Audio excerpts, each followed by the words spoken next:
So there's no such thing as a main sequence to a star. In astronomy, the main sequence is a classification of stars which appear on plots of stellar color versus brightness as a continuous and distinctive band. Here's their main sequence. Right there, that big one. Stars in this band are known as main sequence stars or dwarf stars, and positions of stars on and off the band are believed to indicate their physical properties as well as their progress through several types of star life cycles. So they got that right. It's a progress through several types of star life cycles.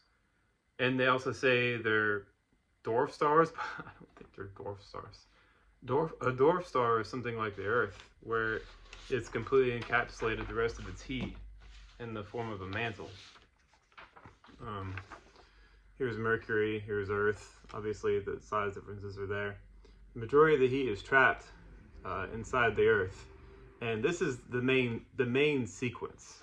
The main sequence belongs to stars that have been evolving or take hundreds of millions of years to eventually lose their heat. This green area. This is the main sequence, as Baz knows, as I believe a lot of others know. Gosh, the list is growing. I can't remember everybody's name anymore. So many people have messaged me about this. I can't even remember everybody. But basically, that the main sequence is where the majority of the heat, I would say, is encapsulated, and the star can no longer radiate it outwards. That would be the main sequence. That's the sequence that takes the longest time, and it's the sequence where the majority of the chemicals to create life start occurring. Not up here, not where the star is really hot and shining and bright. There's nothing main about that at all. It might be main in terms of, like, if you're in the theater and you watch the people on stage doing their act, it's the main event because they might be the loudest or they might be the most flamboyant work being done, or they might, be the ending of the play or whatever. But the majority of the play isn't the main event, but I guess they give the brightest portion of it as being the main event. But the main event is the event that no longer shines anymore. It's down here. That's the main sequence.